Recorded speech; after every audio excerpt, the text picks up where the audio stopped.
কোপায়া কোপায়া কান্না শুরু করে দিয়েছেন আর বলতেছেন ইয়া রাসূলুল্লাহ ইয়া হাবিবাল্লাহ আমি তো আল্লাহর নগণ্য একজন গোলাম নবীজি গো আমার ঘরে জাগতিক সম্পদ বলতে যা কিছু আছে এই কয়েকটা দিনার দিরহাম আর এই যে সামান্য পরিমাণ আটা সব আল্লাহর জন্য আল্লাহ রাসূলের কদম মোবারকে এনে হাজির করেছি। আল্লাহ রাসূল বললেন সবাই তো বলল তাদের বাড়িতে কিছু না কিছু রেখে এসেছে, তুমি তোমার ছেলে মেয়ের জন্য পরিবার পরিজনের জন্য কি রেখে এসেছো? হযরত আবু বকর বলেন ইয়া রাসূলুল্লাহ ইয়া হাবিবাল্লাহ আমার জাগতিক সম্পদ বলতে যা কিছু ছিল সব আপনার কাছে এনে দিয়েছি। আমার পরিবার পরিজনের জন্য আমার ঘরে আল্লাহ এবং তার রাসূলকে রেখে এসেছি।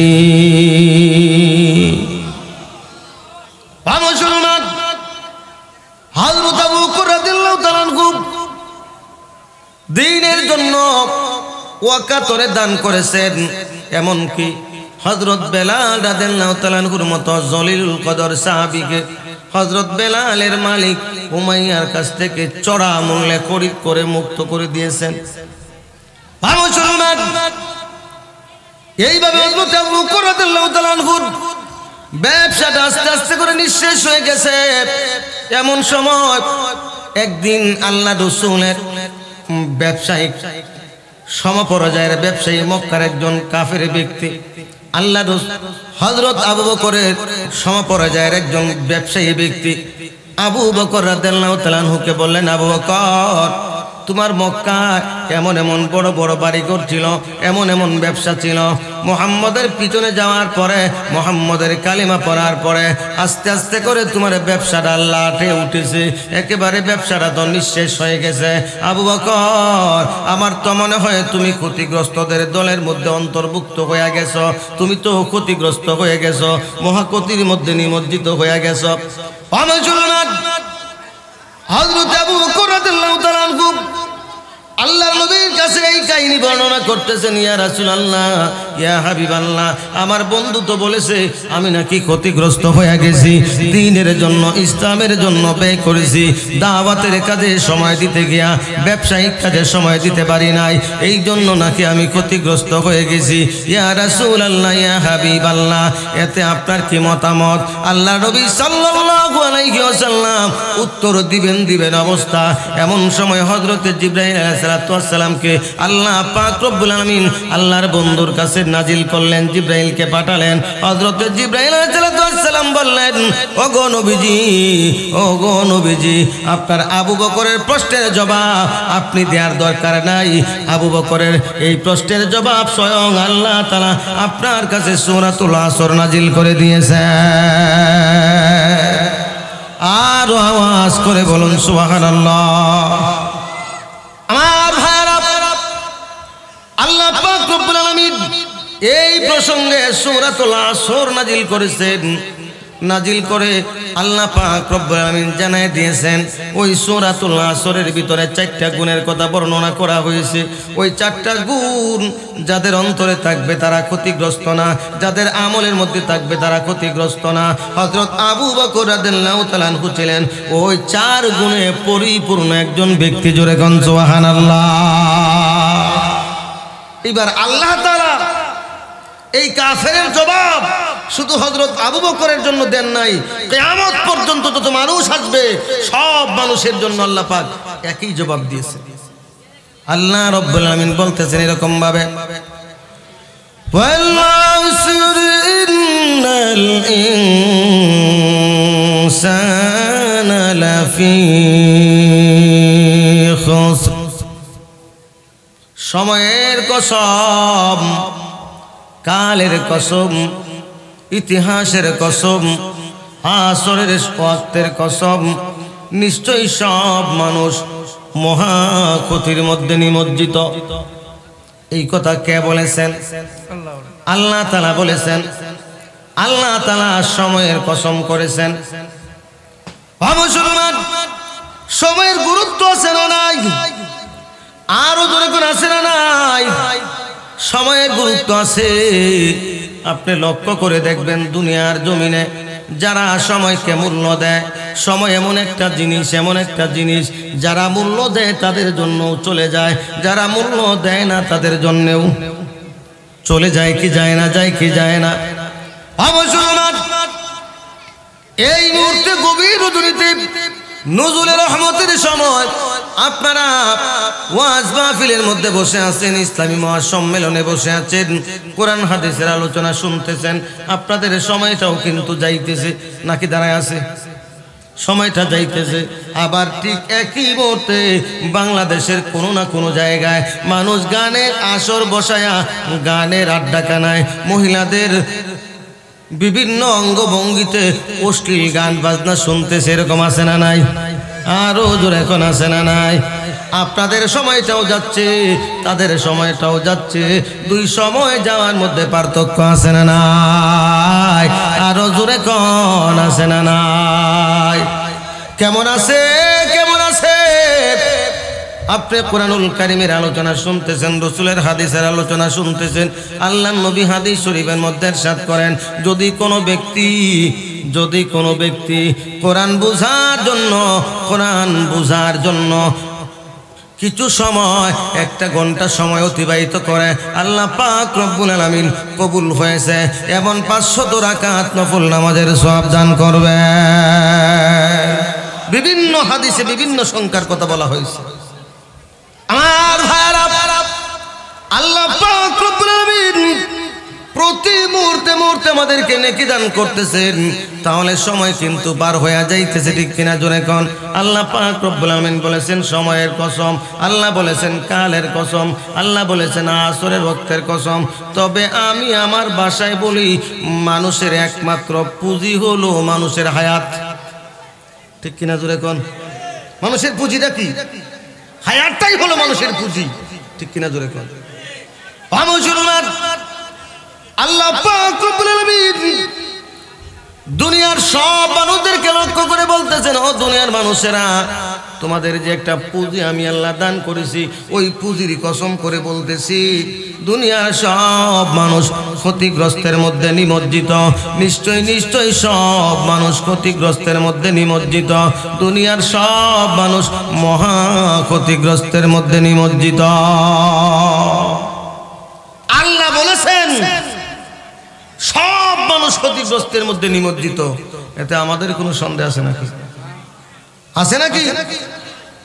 আমার ভাইরা, আল্লাহ পাক রব্বুল আলামিন মহামূল্যবান একটা পুঁজি আমাদেরকে দান করেছেন।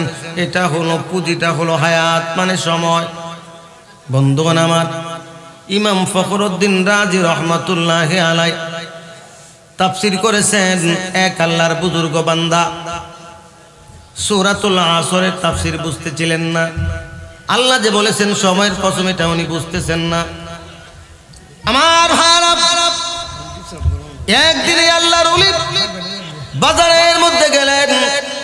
বাজারের মধ্যে যায়া লক্ষ্য করে শুনতেছেন, কোন একজন ব্যক্তি চিৎকার করে করে বলতেছে, ও আমার ভাইয়েরা, তোমরা আমার উপরে রহম করো, প্রতি মুহূর্তে আমার পুঁজি নিঃশেষ হয়ে যাইতেছে।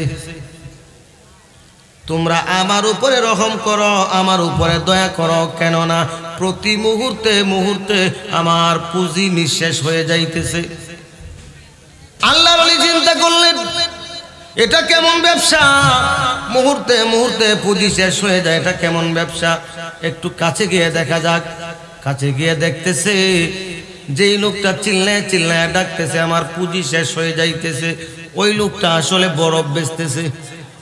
সময় যত যাবে বরফ কি গলবে কি গলবে না? কি বলেন, গলবে কি গলবে না? আর বরফের মধ্যেই তো তার পুঁজি আছে। বরফ যদি গলে পানি হয়ে যায়, বিক্রি যদি না করতে পারে, তাহলে তার পুঁজি আসবে নাকি? লাভ শেষ, আসলও শেষ। ভাবো মুসলমান, ঠিক মানুষের হায়াতটা হলো বরফের মতো। মনে করেন, আমি আমার বক্তৃতায় উদাহরণ দিতে গিয়া বলি, আপনার বাড়ির সামনে একজন আইসক্রিমওয়ালা এসেছে। আইসক্রিমওয়ালার কাছ থেকে আপনি 2টা আইসক্রিম কিনেছেন, অনেক গরমের সময় 2টা আইসক্রিম কিনেছেন, একটা বাম হাতের মধ্যে রেখেছেন, বাম হাতের মধ্যে রেখেছেন আর একটা ডান হাতের মধ্যে রেখে চেটে চেটে খাইছেন। মনে করেন আইসক্রিমটা খেতে আপনার 10 মিনিট সময় লেগেছে, 10 মিনিট পরে পর্যন্ত বাম হাতের দিকে তাকাচ্ছেন না, শুধু ডান হাতেরটা চেটে চেটে খাচ্ছেন। 10 মিনিট হয়েছে, ডান হাতের আইসক্রিমটা চেটে চেটে খাওয়া শেষ। বাম হাতের দিকে তাকায় দেখেন আগের মতোই আছে আইসক্রিমটা। কি বলেন? আগের মতো আছে নাকি? কি হয়ে গেছে? গলে শেষ হয়ে গেছে। ডান হাতেরটা খেয়ে শেষ, বাম হাতেরটা না খেয়ে শেষ। ঠিক কিনা জোরে এখন? মানুষের জীবনটা হলো এই রকম, মানুষের হায়াতটা হলো এই রকম।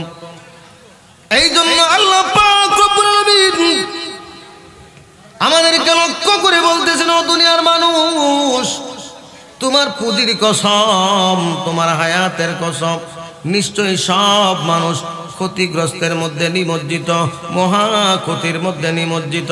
আল্লাহ পাক রব্বুল আলামিন পরের আয়াতের মধ্যে বলেছেন, ইল্লাল্লাযীনা আমানু, সব মানুষ ক্ষতিগ্রস্তের মধ্যে, এটা ঠিক আছে, তবে 4টা গুণ যেই ব্যক্তি অর্জন করতে পারবে ওই ব্যক্তি মহা ক্ষতি থেকে বাঁচতে পারবে। জোরে কোন সুবহানাল্লাহ। সব মানুষ ক্ষতির মধ্যে নিমজ্জিত, সব মানুষ ধ্বংসের পথে, তবে হ্যাঁ, ধ্বংস থেকে বাঁচতে হলে 4টা গুণ অর্জন করতে হবে। কয়টা গুণ? আর একটু জোরে কোন কয়টা? 4টা। আমার ভাইরা, আল্লাহ পাক রব্বুল আলামিন ক্ষতি থেকে বাঁচতে হইলে 4টা গুণ অর্জন করা লাগবে। আল্লাহ পাক রব্বুল আলামিন বড় সুন্দর করে আমাদেরকে আদর করে করে ডাক দিয়েছেন, বান্দারা যদি ক্ষতি থেকে বাঁচতে চাও, যদি ধ্বংস থেকে বাঁচতে চাও, তাহলে ওই 4টা গুণ অর্জন করো। এর মধ্যে 1 নম্বর গুণটা হলো আমানু, ঈমান আনো বা আনবে। ক্ষতি থেকে বাঁচতে হইলে কয়টা গুণ অর্জন করা লাগবে? কয়টা? আর একটু জোরে কোন কয়টা? আমি আমার ভাষায় বলি, আপনার পুঁজিটা যদি আপনি কাজে লাগাইতে চান, 4টা রাস্তায় আপনার পুঁজিটাকে বিনিয়োগ করা লাগবে। 4 ধরনের ব্যবসায় যদি আপনি পুঁজি কাজে লাগান, ওই পুঁজি ক্ষতিগ্রস্ত হওয়ার সম্ভাবনা একেবারেই নাই। এছাড়া যত ব্যবসায় কাজে লাগান, ক্ষতিগ্রস্ত হওয়ার সম্ভাবনা খুব বেশি। আল্লাহর ভাষায় আর ভাইরা, 4 পন্থায় যারা পুঁজি কাজে লাগাবে তারা ক্ষতিগ্রস্ত হবে না। এর মধ্যে 1 নাম্বারটা হলো আমানু, যারা ঈমান আনে বা আনবে, অর্থাৎ যারা ঈমানদার হবে। মুসলমান, মনে করেন আপনি আপনার বাড়ির কোন সমস্যার মধ্যে পড়ে গেছেন, আপনার স্ত্রীর কতটুকু স্বর্ণ আছে ওইটা বিক্রি করার জন্য করিমগঞ্জের বাজারে নিয়ে গেছেন স্বর্ণকারের ঘরে। আপনার চেহারার দিকে তাকায় স্বর্ণকার মেপে রেখে দিবে নাকি? কি বলেন? রেখে দিবে নাকি? ওটা কি করবে? যাচাই করবে। ঠিক কিনা জোরে কোন? স্বর্ণটাকে যাচাই করার জন্য একটা পাথর আছে, যেটাকে বলা হয় কোষ্ঠী পাথর। আপনি নিয়ে যাওয়ার সঙ্গে সঙ্গে ওই পাথরের মধ্যে ঘষা দিবে, ঘষা দিলেই বোঝা যাবে স্বর্ণটা আসল না নকল। ঠিক কিনা জোরে কোন? আছে না নাই? পদ্ধতি আছে না নাই? মুসলমান, স্বর্ণ মূল্যবান জিনিস ঠিক আছে, ওইটা যাচাই করার জন্য যদি কোষ্ঠী পাথর থাকতে পারে, আপনার ঈমানটা একটা মহামূল্যবান দৌলত, ওই দৌলতটা যাচাই করার জন্য কোষ্ঠী পাথর থাকতে পারে কি পারে না? আরো জোরে কোন পারে কি পারে না? আপনার আমার ঈমান যাচাই করার জন্য যেই কোষ্ঠী পাথরটা আল্লাহ দিয়েছেন, ওই পাথরটার নাম হলো কোরআন। আমার আপনার আমার যে ঈমান আছে, এইটা পরীক্ষা করার জন্য, এইটা বুঝার জন্য কোরআনুল কারীমের কাছে যাওয়া লাগবে। ঠিক কিনা জোরে কোন? আর একটু জোরে কোন ঠিক কিনা? জোরে কোন ঠিক কিনা? আল্লাহর কোরআনের কাছে যাওয়া লাগবে। আল্লাহর কোরআন যদি পরীক্ষা করে বলে দেয় আপনার ঈমান ঠিক আছে, তাহলে আপনি মৃত্যুবরণ করার পরে আল্লাহর জান্নাতের বাসিন্দা। আল্লাহর কোরআনের পরীক্ষায় যদি আপনি ফেল হয়ে যান, তাহলে জাহান্নাম ছাড়া উপায় মিলবে না। আল্লাহর কোরআনের পরীক্ষায় আমার ইমানটা সঠিক না বেঠিক এটা একটু বুঝার দরকার আছে না নাই? আর একটু জোরে এখন দরকার আছে না নাই? মুসলমান, আল্লাহর কোরআন বলতেছে যেই ব্যক্তির ঈমান থাকে ওই ব্যক্তির ঈমানের পরীক্ষা আসবে। এটা কার ঘোষণা? আল্লাহর ঘোষণা। আল্লাহ রাব্বুল আলামিন কোরআনুল কারীমের মধ্যে এরকম ভাবে বড় সুন্দর করে বলতেছেন, আহাসিবান নাসু আইয়ুতরাকু আইয়াকুলু আমান্না ওয়া হুম লা ইফতানুন। লোকেরা কি মনে করে নিয়েছে, লোকেরা কি ভেবে নিয়েছে ঈমান এনেছি একথা বললে তাদেরকে ছেড়ে দেয়া হবে, তাদেরকে জান্নাত দিয়ে দেয়া হবে, তাদেরকে কি কোনো পরীক্ষা করা হবে না নাকি? আল্লাহ তাআলা পরবর্তী আয়াতের মধ্যে বলতেছেন, ওয়ালাকাদ ফাতান্নাল্লাযীনা মিন ক্বাবলিহিম ওয়ালা ইয়া'লামান্নাল্লাহুল্লাযীনা সাদাকু ওয়ালা ইয়া'লামান্নাল কাযিবিন।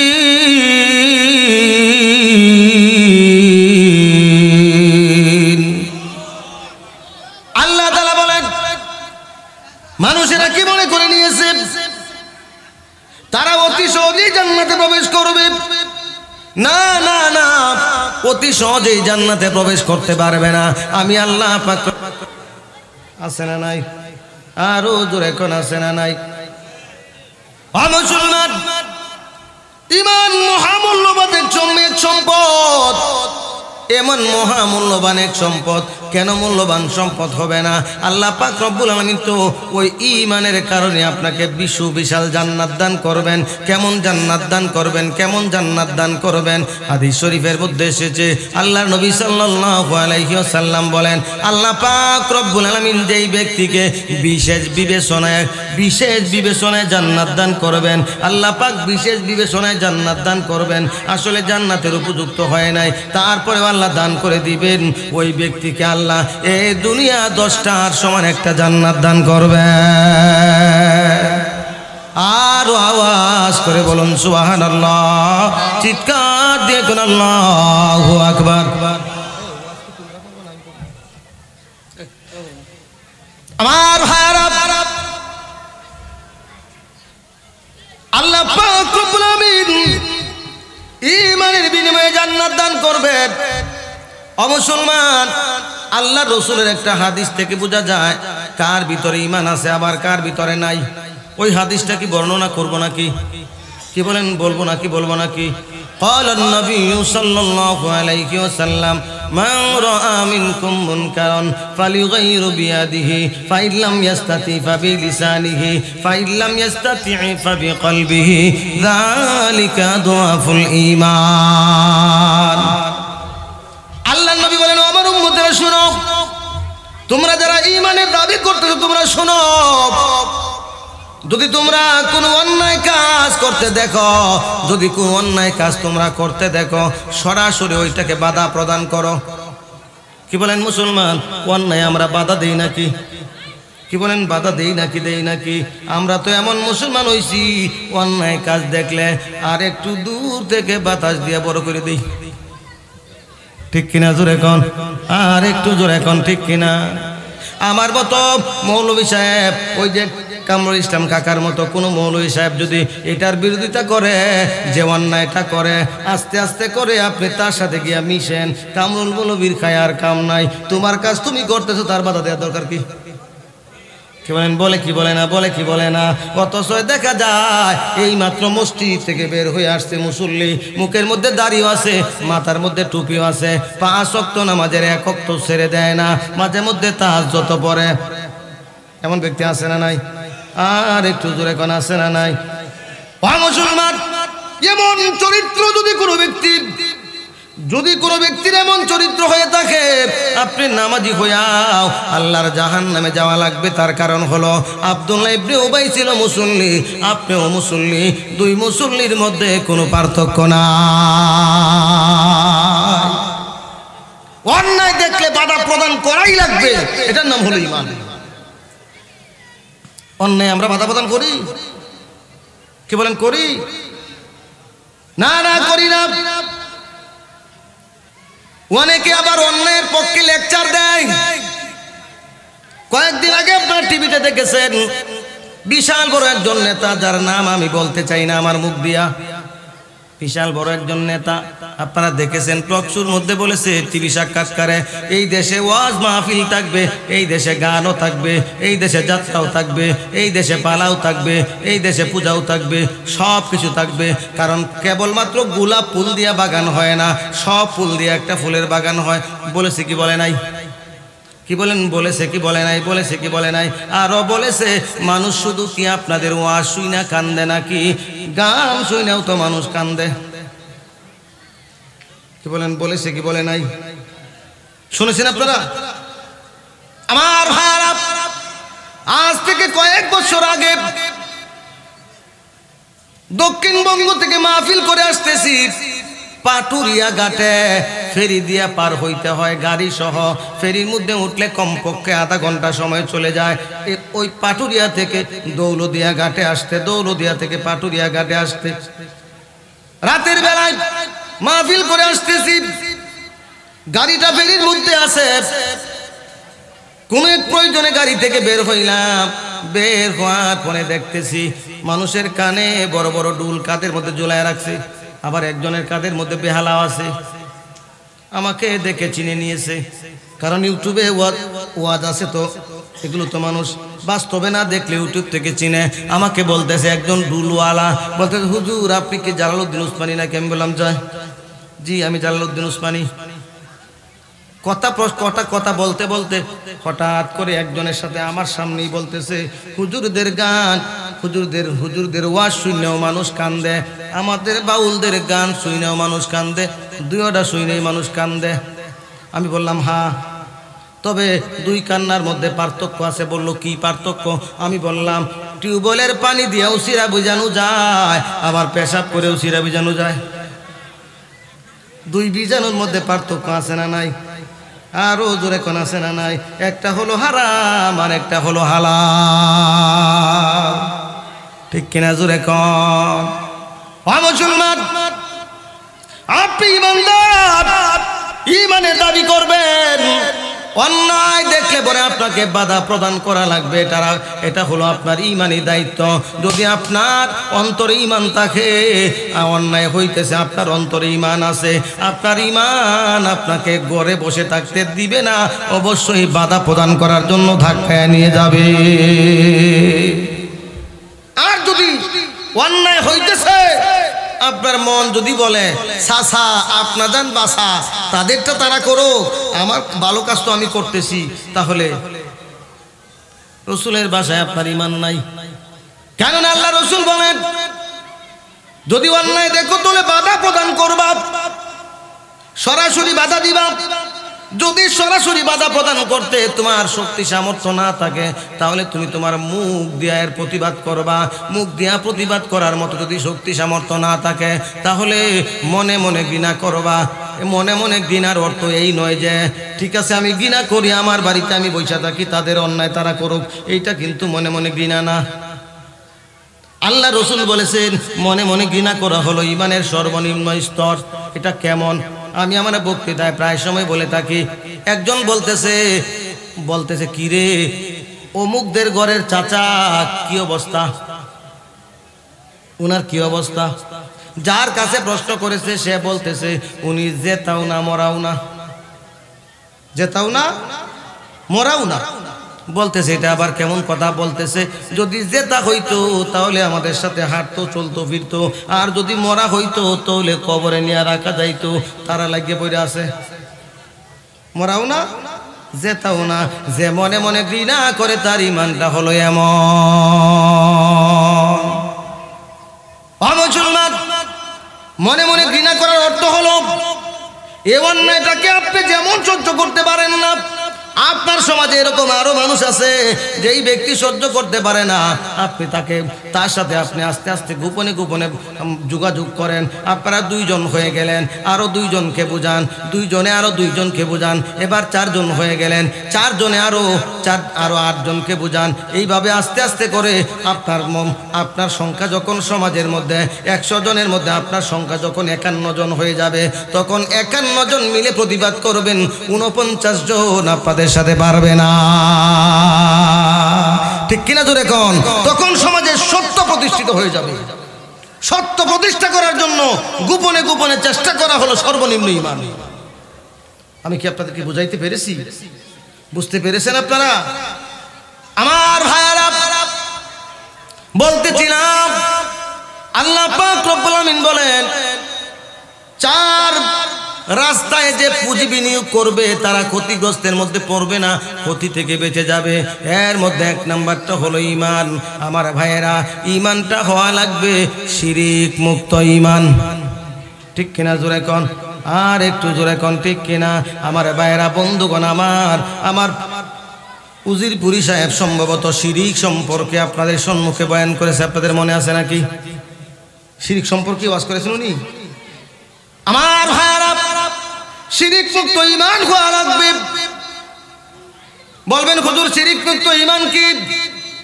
আল্লাহর সঙ্গে কাউকে শরীক করা যাবে না। মুসলমান বলবেন আমরা আল্লাহর সাথে কাউকে শরীক করি না। তো মানলাম আপনার কথা, আপনি শরীক করেন না, আপনি জ্ঞানী মানুষ। কিন্তু সমাজে এমনও কিছু কাজ আছে যেগুলো আপনি জেনে করলে না জেনেও করে ফেলেন। এমন অনেক অন্যায় কাজ আছে যেগুলো শিরকের পর্যায়ে পৌঁছিয়া যায়। ও মুসলমান, আমি আপনাদেরকে ছোট্ট একটা শিরকের কথা বলবো।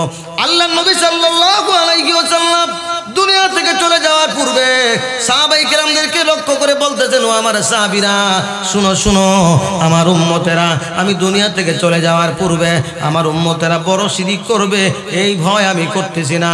আমার উম্মতেরা সূর্যের পূজা করবে, এই ভয় আমি করতেছি না। আমার উম্মতেরা চন্দ্রের পূজা করবে, এই ভয় আমি করতেছি না। আমার উম্মতেরা গাছের পূজা করবে, মাছের পূজা করবে, মূর্তির পূজা করবে, এই ভয় আমি করতেছি না। তবে আমার উম্মতের ব্যাপারে আমি ছোট শিরকের ভয় করতেছি। কোন শিরক? ছোট শিরক, ছোট শিরক। ও মুসলমান, আল্লাহ নবী সাল্লাল্লাহু আলাইহি সাল্লামকে সাহাবায়ে কেরাম প্রশ্ন করলেন, ইয়া রাসূলুল্লাহ, ইয়া হাবিবাল্লাহ, ছোট শিরকটা কি? আল্লাহ রাসূল বললেন, ক্বালার রিয়া, লোক দেখানো বাপ। এটা কেমন? দু একটা উদাহরণ না দিলে বুঝবেন না। মনে করেন যে আপনি আগামীকালকে জোহরের সুন্নত নামাজ পড়ার জন্য আপনাদের মসজিদের মধ্যে দাঁড়িয়েছেন, সুন্নত পড়তেছেন, দাঁড়িয়ে দাঁড়িয়ে সুন্নত নামাজের জন্য দাঁড়িয়েছেন, 2 রাকাত নামাজ পড়ে ফেলেছেন। এবার 3য় রাকাতের পালা, 3য় রাকাতে উঠেছেন, উঠে দাঁড়িয়ে সূরা কেরাত পড়তেছেন। এমন সময় উনি আপনার পাশে দিয়ে গিয়া বসছে, অথবা আপনাদের মাদ্রাসার মুতামিম সাহেব আপনার পাশে, আপনি এখানে দাঁড়ায় সুন্নত করতেছেন, উনি এখানে বসেছে আপনার পাশে। এখন আপনি মনে মনে চিন্তা করতেছেন, আমাদের মাদ্রাসার বড় হুজুর, আমি যদি সুন্দর করে নামাজ না পড়ি তাহলে বড় হুজুর কি মনে করবে? হুজুরকে দেখানোর জন্য হুজুর কি মনে করবে? ওই চিন্তা করিয়া আপনি রুকুটাকে লম্বা করতেছেন, সেজদাটাকে লম্বা করতেছেন, অর্থাৎ ইবাদতগুলো ধীরস্থিরে সুন্দর করে করতেছেন। আগে করছেন একরকম, হুজুরকে দেখার পর থেকে আরেক রকম। ও মুসলমান, এইটাই শিরকে পরিণত হয়ে যায়। আল্লাহ রাসূল বলেছেন, হাদিস শরীফের মধ্যে রাসূল বলেন, আমার উম্মতের এমন একটা জামানা আসবে। মুসলিম শরীফের হাদিস, আল্লাহ রাসূল বলেন, আমার উম্মতের এমন একটা জামানা আসবে যেই জামানায় একজন মানুষ নামাজের মধ্যে দাঁড়াবে ঈমানদার অবস্থায়, আর নামাজ শেষ করবে মুশরিক অবস্থায়। জোরে কর নাউজুবিল্লাহ। নামাজে দাঁড়াবে ঈমানদার অবস্থায়, নামাজ শেষ করবে বেঈমান অবস্থায়। এটাই বুঝিয়েছেন রাসূল। ও মুসলমান, আপনি আল্লাহর সন্তুষ্টির জন্য নামাজ পড়তেছিলেন, এইবার ইমাম সাহেবকে দেখার সঙ্গে সঙ্গে, মাদ্রাসার বড় হুজুরকে দেখার সঙ্গে সঙ্গে আপনি ওই নামাজে বড় হুজুরের সন্তুষ্টি তালাশ করা শুরু করলেন। আল্লাহ রসুলের হাদিস বলে ওইটা শিরকে পরিণত হয়ে যায়। এমন অবস্থা আমাদের মধ্যে মাঝে মধ্যে হয় কি হয় না? আমার ভাইরা, মানুষকে দেখানোর জন্য ইবাদত করা এটা হলো ছোট শিরক। মনে করেন আপনাদের মসজিদের পাশে একটা পুকুর আছে, ওই পুকুরের পশ্চিম পাশে এক বিয়ের বাড়ি, পূর্ব পাশে এক বিয়ের বাড়ি। কি বলেন, এমন আত্মীয়তা হয় কি হয় না? কি বলেন, হয় কি হয় না?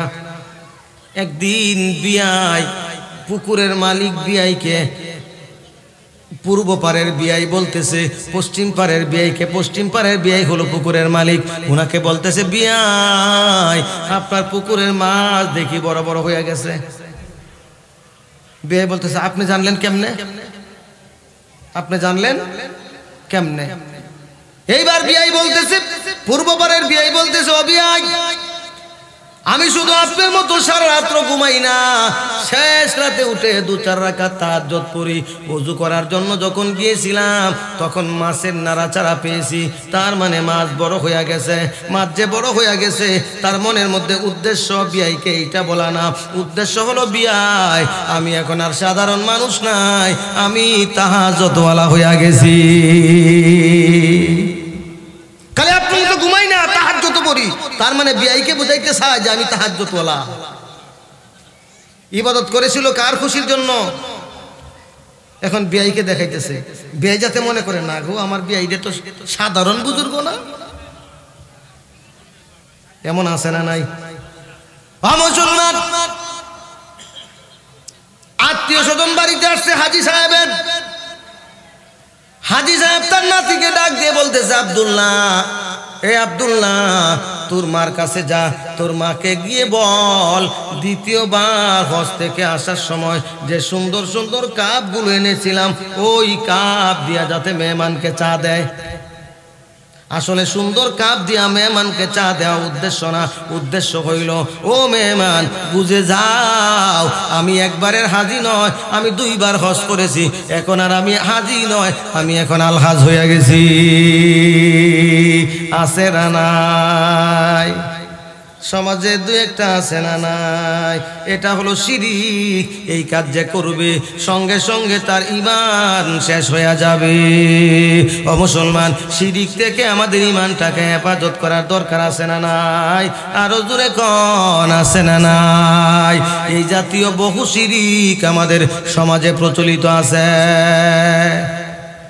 মাছ মারতে গিয়েছে হাওরে, পিছনে একটা ডুলা বাইন্ধে মাছ মারতে গিয়েছে। কথাগুলো কি আপনাদের খারাপ লাগতেছে? কি বলেন, খারাপ লাগতেছে? এই কথাগুলো বলার দরকার আছে না নাই? আমাদের ঈমান নষ্ট হয়ে যাইতেছে। ঈমান না থাকলে আবার নামাজ পড়ে করবেন কি, রোজা রেখে করবেন কি? কিচ্ছুই তো লাভ হবে না। মুসলমান কোমরের মধ্যে ডুলা বেঁধেছে, একটা জাল নিয়েছে, মাছ ধরার জন্য হাওরে যায়।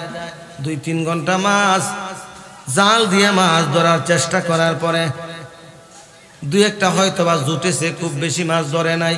বাড়িতে চলে আসতে স্ত্রী জিজ্ঞাসা করছে কি গো মাছ এনেছো নাকি? আমি তো মশলা রেডি করে রেখেছি, মাছ নিয়ে এসেছো নাকি? স্বামী তখন উত্তর দেয় আজকে কার মুখ দেখে জানি বের হয়েছিলাম, কোন লক্ষ্মীর মুখ দেখে জানি বের হয়েছিলাম, একটা মাছও পাওয়া যায় না। এই কথাটা শিরক। বাড়ি থেকে যাওয়ার সময় কোনো এক কাজের আনা হয়েছে, লক্ষ্য করে দেখতেছে বাড়ি থেকে যখন বের হয়েছে প্রতিবেশীর বাড়ি থেকে একজন মহিলা খালি কলসি নিয়ে বের হয়েছে। কি কলসি? যেই কলসির মধ্যে পানি নাই, খালি খোলস দেখার সঙ্গে সঙ্গে ফিরে বাড়িতে চলে যায়।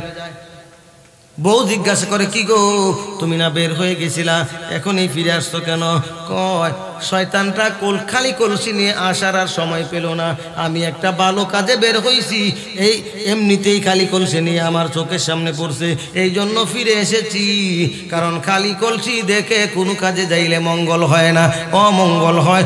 বউ বলতেছে ভালো কাজটাই করছো, একটু পরেই যাইও।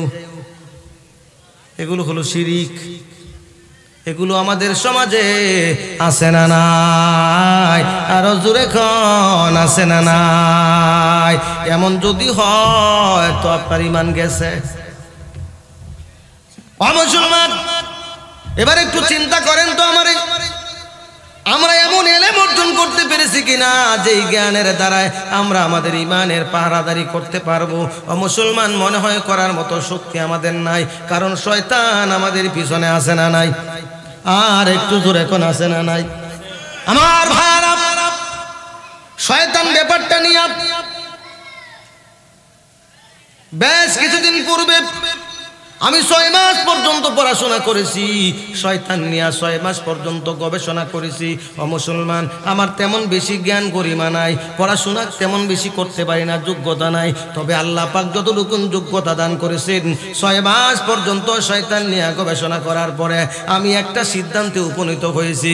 আমার সিদ্ধান্তটা আপনাদেরকে জানাইতেছি। এই সিদ্ধান্তটা হলো, শয়তান আমাদেরকে ধোঁকা দেওয়ার জন্য ধোঁকাবাজিতে পিএইচডি ডিগ্রি অর্জন করেছে, ডক্টরেট ডিগ্রি অর্জন করেছে ধোঁকাবাজিতে। শয়তানের ধোঁকা থেকে বাঁচার জন্য আমরা প্রাইমারির যোগ্যতা অর্জন করি না। এখন যেই ব্যক্তি পিএইচডি অর্জন করছে সে বেশি শিক্ষিত নাকি প্রাইমারি ফার্স্ট ব্যক্তি বেশি শিক্ষিত? নিঃসন্দেহে পিএইচডি ওয়ালা বেশি শিক্ষিত, ঠিক কিনা জোরে কোন? শয়তান আমাদের চাইতে কোটি কোটি গুণ বেশি শিক্ষিত, আমাদেরকে ধোঁকা দেওয়ার জন্য বসে আছে। সুতরাং শয়তান থেকে ঈমানকে হেফাজত করতে হলে আমাদেরকে যথেষ্ট ইলম অর্জন করতে হবে, ঠিক কিনা জোরে কোন? মুসলমান, আপনার ঈমানটা হওয়া লাগবে তাওহীদের পক্ষে, শিরকের বিরুদ্ধে। আপনার ঈমানটা হওয়া লাগবে শিরিক মুক্ত।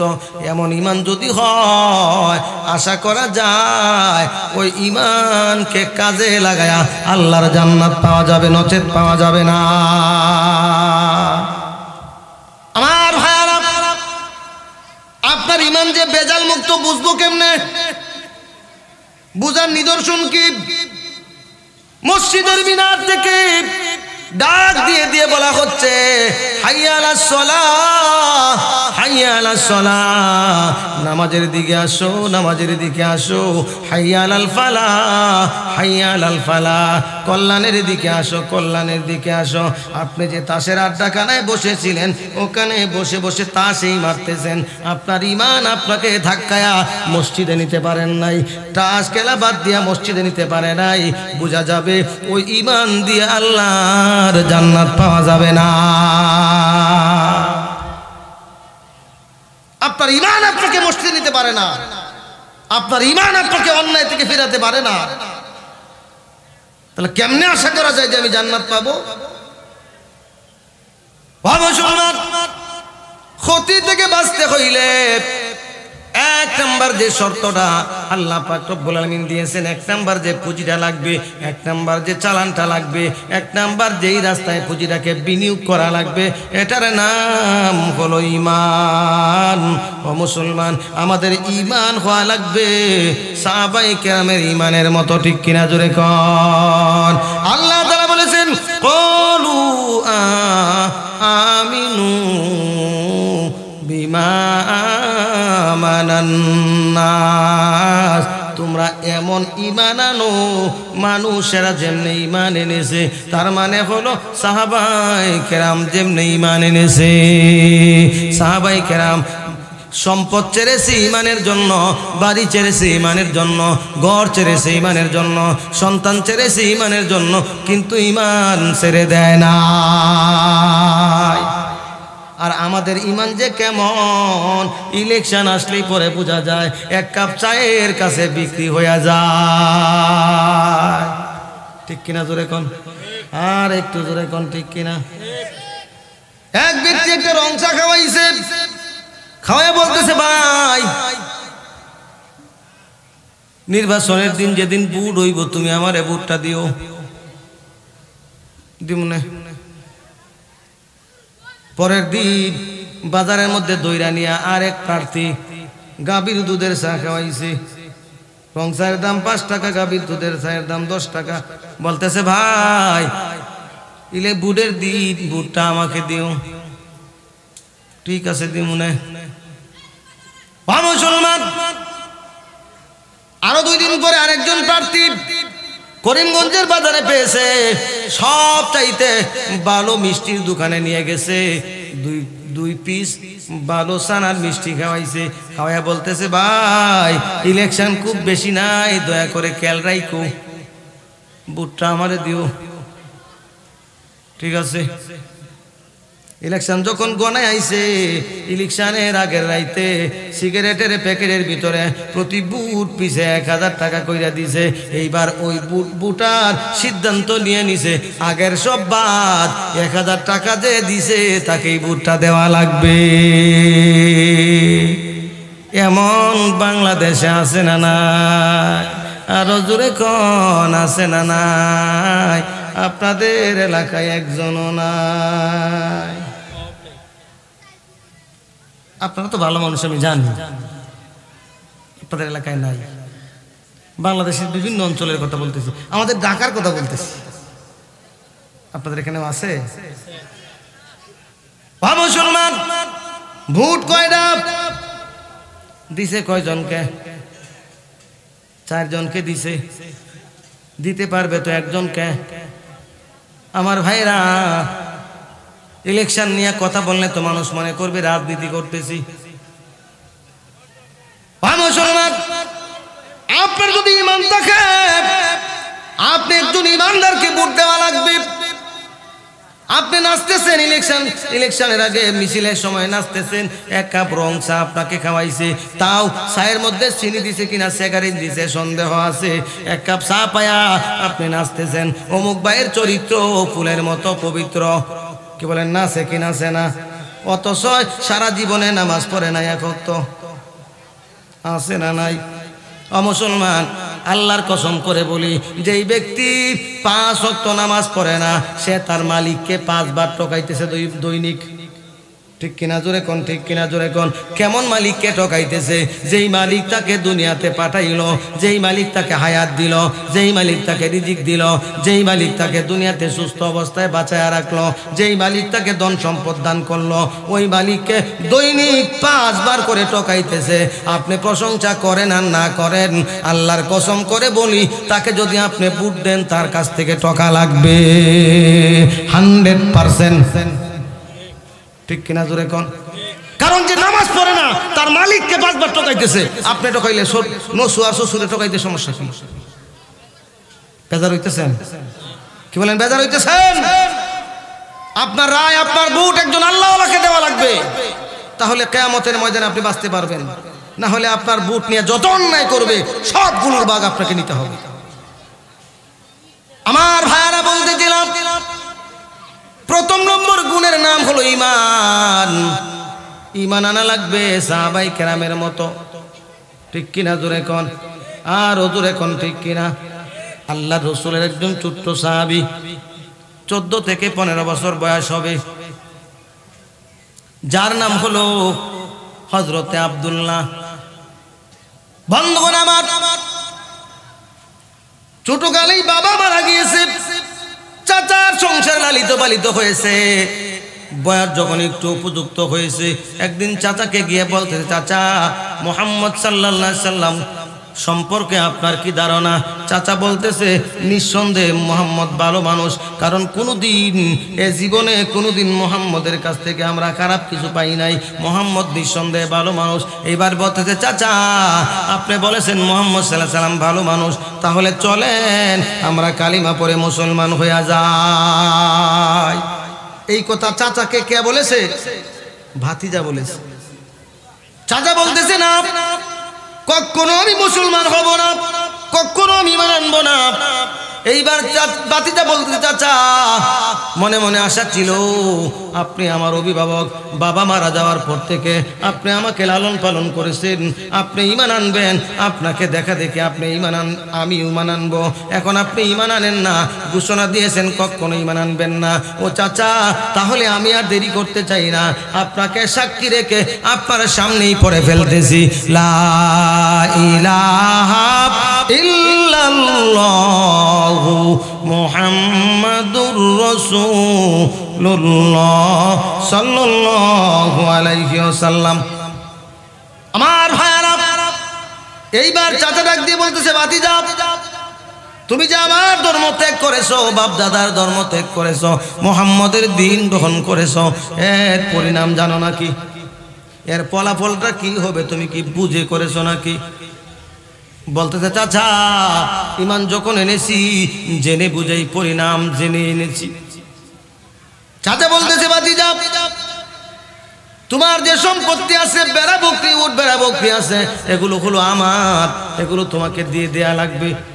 ভাতিজা বললেন চাচা ঠিক আছে নেন দিয়ে দিলাম, ঠিক আছে নেন দিয়ে দিলাম। আমার বাড়িতে থাকো, আমার বাড়ি সারা লাগবে, কই চাল্লাম ধন সম্পদ যা দিয়েছি সব আমার দেয়া, সব দিয়ে দেয়া লাগবে, কয় দিলাম। এবার চাচা বলতেছে ভাতিজা তাতেও হবে না, তোমার পরনে যে লুঙ্গি আছে, গায়ে যে জামা আছে, এটাও আমার টাকার কিনা, এগুলো দিয়ে দাও। চাচা ভাতিজা বলতেছে চাচা ঈমান রাখার জন্য যা কিছু দেওয়া দরকার সব দিয়া দিব, যদি ঈমানটাও দিতে হয় তারপরেও দিতে রাজি আছি, যদি জীবন ঈমান টিকে রাখার জন্য যদি জীবনটাও দিতে হয় তাও দিতে রাজি আছি। জামা কাপড় সব খুলে দিয়ে দিলেন। 14-15 বছরের একটা যুবক, কাপড় চোপড় কিছুই গায়ের মধ্যে নাই, দেখতে কেমন দেখা যায়, কোন রকম লতা বাধা দিয়ে লজ্জাস্থানটা ডেকে মায়ের কাছে গিয়েছেন। মা অন্য জায়গায় তাকে মায়ের কাছে গিয়েছেন, মা গো ও মা, ঈমান আনতে যায় উট বেড়া বকরি ছাগল বাড়িঘর সম্পত্তি যা আছে সব ছেড়েছি, এমন কি গো মা পরনের কাপড়টা পর্যন্ত আনতে দেয় নাই গো মা। মা গো আপনার কাছে কোনো কাপড় চোপড় আছে নাকি? একটু কাপড় থাকলে দেন, যেটা গায়ের মধ্যে জড়ায়া, যেটা পরিধান করে আমি বিশ্ব নবীর কাছে মদিনায় যেতে চাই। মায়ের কাছে একটা গভীর রজনীতে ঘুম থেকে জাগ্রত হইয়া এত জোরে জোরে কোরআন তেলাওয়াত করে। আব্দুল্লাহর কোরআন তেলাওয়াতের কারণে আমাদের ঘুম হয় না। আল্লাহ রসুল আসহাবে সুফার লোকদেরকে বলতেছেন, ও আসহাবে সুফাবাসীরা আব্দুল্লাহকে বেশি করে জোরে জোরে কোরআন তেলাওয়াত করতে দাও, বাধা দিও না, কারণ তার ঈমান বড় দামের ঈমান হয়েছে। ঈমান আনতে যায় সর্বস্ব ছেড়েছে, এমনকি পরনের কাপড়টা পর্যন্ত আনতে পারে না। ঈমান আনা লাগবে সাহাবায়ে কেরামের ঈমানের মতো। সাহাবায়ে কেরাম ঈমানের জন্য সব ছেড়ে দিয়েছেন, কিন্তু ঈমান ছাড়েন নাই। আমাদের ঈমানটাকে এরকম পরিপূর্ণ করা লাগবে। মুসলমান শিরক মুক্ত, কুফুর মুক্ত, নেফাক মুক্ত ঈমান আনা লাগবে। ঈমানটা যখন পরিপূর্ণ হয়ে যাবে, 2 নাম্বার যেই গুণের কথা আল্লাহ পাক বলেছেন মহাক্ষতি থেকে বাঁচার জন্য, 2 নাম্বার যে পুঁজির কথা আল্লাহ পাক রব্বুল আলামিন বলেছেন, ওই পুঁজিটার নাম হলো আমলে সলেহ, মানে নেক কাজ। জোরে বলেন কি কাজ? আরো জোরে বলেন কি কাজ? নেক কাজ। নেক কাজের সাথে আমাদের খুব বেশি সম্পর্ক বর্তমানে আছে নাকি? আছে, তবে খিচুড়ি বানায় দিছি। এই চরিত্রটা বেশিরভাগ বাংলার জমিনের জাগতিক নেতাদের মধ্যে পাওয়া যায়। আলহামদুলিল্লাহ আমাদের কিশোরগঞ্জকে আল্লাহ ওই সমস্ত নেতা থেকে পবিত্র করেছেন। কারণ আমি তো সারা বাংলাদেশ ঘুরি, নিজের চোখে দেখি বাংলার জমিনের রাজনৈতিক দলের নেতারা, অধিকাংশ নেতার চরিত্র এরকম। গানেরও প্রধান অতিথি হয়, ওয়াজ মাহফিলেরও প্রধান অতিথি হয়, আছে না নাই? তাফসিরেরও প্রধান অতিথি, বাউল গানেরও প্রধান অতিথি, যাত্রা প্যান্ডেলেরও প্রধান অতিথি। আছে না নাই? মাহফিলের মধ্যে গিয়া বলে সালাম একটা কোন রকম দেয়, শুদ্ধ হইলে হইছে, না হইলে নাই। বক্তব্য দেয়, বিসমিল্লাহির রহমানির রহিম দেয়া শুরু করে। মুসলমান, বিগত 15.5 বছরে যারা বক্তব্য দিত নেতারা সালাম দিয়াই শুরু করে দিয়েছে বন্দনা। এক বন্দনাতে আধা ঘন্টা চলে গেছে, আর মানুষ এরকম দাঁত কিরিমিরি করেছে। পারি না, যদি পারতাম তাহলে তোরে গা দূরে নামাইতাম, ঠিক কিনা জোরে কোন?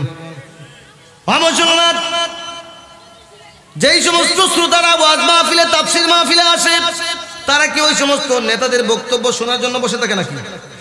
কি বলেন, থাকে নাকি? আমার ভাইয়ারা, আর একটা ট্রেডিশন চালু হয়েছে আলহামদুলিল্লাহ, আমাদের কিশোরগঞ্জে এখনো চালু হয় নাই, বাংলাদেশের বিভিন্ন অঞ্চলে চালু হয়েছে। বক্তা কোরআন থেকে তাফসীরি করতেছে, কোরআন হাদিসের আলোচনা করতেছে। এমন সময় মাহফিলের কর্তৃপক্ষ এসে কানে কানে কয়, হুজুর প্রধান অতিথি আসছে, ব্যস্ত মানুষ চলে যাবে, তো 2-4-5 মিনিট সময় দিয়ে দেন। কোরআনের আলোচনা বন্ধ করে নেতাকে বক্তব্য দিতে দেয়। এটা আল্লাহর কোরআনের সাথে বেয়াদবি ছাড়া আর কিছুই না। বুঝা গেল? আল্লাহর কোরআনের কথার চাইতে ওই নেতার কথার মূল্য বেশি, ঠিক কিনা জোরে কোন? আল্লাহর কোরআনের সাথে স্পষ্ট বেয়াদবি। আলহামদুলিল্লাহ, আল্লাহ পাক কিশোরগঞ্জকে এগুলা থেকে মুক্ত রেখেছেন, ঠিক কিনা জোরে কোন? ভবিষ্যতে আমরা এই সুযোগ কাউকে দেব না, ঠিক কিনা জোরে কোন? কারণ এটা কোরআনের মাহফিল, আল্লাহর কোরআনের কথা হবে, রাসূলের হাদিসের কথা হবে, অমুক তমুক কথা বলবে কেন, ঠিক কিনা জোরে কোন? আমার ভাইয়ারা, বলতেছিলাম মুনাফিকি আচরণ বাদ দিতে হবে। এখানেও আছে, ওখানেও আছে, এমন যদি হয় তো ইমানের কাম শেষ, ঠিক কিনা জোরে কোন? এখানেও তাকা ওখানেও তাকা, তার মানে সুবিধা দেখে কাজ করা। ও মুসলমান, একটা কথা পরিষ্কার জেনে নেন, সুবিধাবাদ জিন্দাবাদে মোমেন হওয়া যায় না, মুনাফিক হওয়া যায়। আপনারা মনে হয় খুব বেশি বেজার হইতেছেন, কি বলেন? না, বেজার হইতেছেন না? যে বেচারারে আদর করে দাওয়াত দিছিলাম এগুলা করার জন্য? কেন বলতেছি? এই কথাগুলো আপনার ইমানের সাথে সম্পর্কিত। আপনার ইমানটা চলে যাইতেছে, আপনি তো টেরই পাইতেছেন না, ঠিক কিনা জোরে কোন? ইমান যদি থাকে তো নামাজ কাজে লাগবে, ইমান যদি থাকে রোজা কাজে লাগবে, ইমান যদি থাকে হজ কাজে লাগবে, ইমান যদি থাকে যাকাত কাজে লাগবে, ইমান যদি থাকে দান সদকা কাজে লাগবে, ইমান যদি থাকে অন্যান্য নেক আমল কাজে লাগবে, ইমান যদি না থাকে সব দুয়ার মতো হয়ে যাবে। তাহলে ইমানের গুরুত্ব আছে না নাই? আমার ভাইরা, অত্যন্ত দুঃখজনক হলেও সত্য, দুঃখজনক হলেও বাস্তব, এই দেশে নামাজের ব্যাপারে যথেষ্ট ওয়াজ হয়, রোজার ব্যাপারে যথেষ্ট ওয়াজ হয়, হজ যাকাতের ব্যাপারে যথেষ্ট ওয়াজ হয়, অন্যান্য নেক আমলের ব্যাপারে যথেষ্ট ওয়াজ হয়, কিন্তু ইমানের ব্যাপারে যথেষ্ট ওয়াজ হয় না, ঠিক কিনা জোরে কোন? ইমানের ব্যাপারে যথেষ্ট ওয়াজ হয় না, অথচ ইমানটা তো আগে, ইমানটা তো আসল। আপনি মাছ মারতে গিয়েছেন হাওরে, আমি আমার বক্তৃতায় মাঝে মধ্যে উদাহরণ দিই। আপনি মাছ মারতে গিয়েছেন, মাছ ধরতে গিয়েছেন হাওরে, জাল একটা সাথে নিয়েছেন, যেটার মধ্যে মাছ রাখে, এটাকে আপনারা কি বলেন? খালই, সুরহা, যাই হোক, আপনি খালই একটা নিয়ে গেছেন, কোমরের মধ্যে বেঁধেছেন, না হয় মাথার মধ্যে বেঁধেছেন। এই খালইটার নিচে দিয়া বেশি বড় ছিদ্র নয়, মাত্র সামান্য ছিদ্র। সকাল থেকে সন্ধ্যা পর্যন্ত মাছ ধরেছেন আর খালের মধ্যে রেখেছেন, মাছ ধরেছেন আর খালের মধ্যে রেখেছেন। ও মুসলমান, বাড়িতে আসার পরে সন্ধ্যা বেলায় খালইটা তো বড়াই থাকবে না, কি বলেন? বাইম মাছ, গুতুম মাছ, পুঁটি মাছ, যে ওই সমস্ত মাছগুলি ধরেছেন, সবগুলো মাছে তো আপনার খালইটা বইরে গেছে, কি বলেন? মাছ থাকবে নাকি? থাকবে নাকি? থাকবে নাকি? বিকাল বেলায় যখন বাড়িতে আসবেন, মাথা থেকে আপনার খালই নামাবেন, সামনে দেখবেন একটা মাছও নাই। কেন নাই? কেন নাই? আপনি কি মাছ ধরেন নাই নাকি? কষ্ট করে কি ধরেন নাই নাকি? ধরেছেন, যে খালইর মধ্যে রেখেছেন ওই খালুর নিচে দিয়া ভাঙা। মুসলমান, আপনার আপনার ইমানটা হলো কালো, মাছগুলো হলো আপনার নেক আমল। আপনার খালই যদি ভাঙ্গা থাকে, ইমান যদি সমস্যা থাকে, মাছ ধরার পরে যেমন সারাদিন মাছ ধরার পরে কোনো মাছ নাই, যদি আপনার ইমানের মধ্যে ত্রুটি থাকে, যদি আপনার ইমানের মধ্যে নেফাকি থাকে, যদি আপনার ইমানের মধ্যে কুফরি থাকে, যদি আপনার ইমানের মধ্যে শিরকের চাপ থাকে, কিয়ামতের ময়দানে গিয়ে দেখবেন আমল নামার মধ্যে কোনো নেকি না,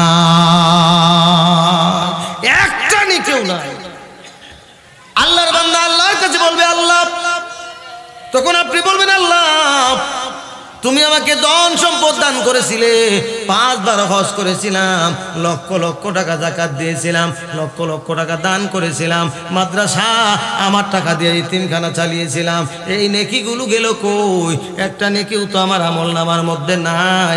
আল্লাহ পাক রব্বুল আলামিন তখন ধরায়া দিবেন কোন জায়গায় আপনি ভুল করেছেন, কোন জায়গায় আপনি শিরিক করেছেন, কোন জায়গায় আপনি কুফরি করেছেন, কোন জায়গায় আপনি নেফাকি করেছেন। আল্লাহ পাক রব্বুল আলামিন ধরায়া দিবেন বান্দা নেকি থাকবে কোত্থেকে? তোর শিরকের কারণে তো ইমান ধ্বংস হয়ে গেছে, ইমান না থাকলে তো নেকির কোনো মূল্য নাই। ও মুসলমান, ওই দিন কিন্তু আল্লাহর বান্দারা কিয়ামতের ময়দানে আল্লাহর দরবারে আফসোস করে করে কান্না করতে থাকবে। কি বলে আফসোস করবে? আল্লাহ পাক রব্বুল আলামিন ওই কথাটাও কোরআনুল কারীমের মধ্যে জানায়া দিয়েছেন, লাউ আন্না কাররাতান লানাকুনা মিনাল মুমিনিন। আয় আল্লাহ, আমাকে আর একটা বার দুনিয়াতে পাঠায় দাও। লাউ আন্না কাররাতান আয়বাররাতান লানাকুনা মিনাল মুমিনিন। আয় আল্লাহ, আমাকে আর একটা বার দুনিয়াতে পাঠায় দাও। তোমার কাছে ওয়াদা দিচ্ছি মুমিন না হইয়া কবরে আসবো না। কি বলেন মুসলমান? ওই দিন দরখাস্ত করলে কোনো কাজে আসবে নাকি? দুনিয়াতে আবার ফিরে আসা সম্ভাবনা 100%-এর মধ্যে ও মুসলমান 1%ও আছে নাকি? 1% তো দূরের কথা, 0%ও নাই। আসা যাবে, আসা যাবে। কিয়ামতের ময়দানে যদি আমার ভুলটা ধরা পড়ে, তাহলে শুধরানোর কোনো সুযোগ থাকবে না। এখন যে আমি আপনাদের সামনে ওয়াজ করতেছি, ওই সমস্যাগুলো যদি আপনার মধ্যে থাকে, আজকে যদি আপনি তওবা করে বাদ দেন, তাহলে পরিবর্তন হলো কি হলো না? কি বলেন, হলো কি হলো না? এই সমস্ত ইমান নিয়ে আজকালকে খুব বেশি আলোচনা করা হয় না। ইমানের ব্যাপারেই তো সবচেয়ে বেশি আলোচনা করা দরকার ছিল, ঠিক কিনা? জোরে কম।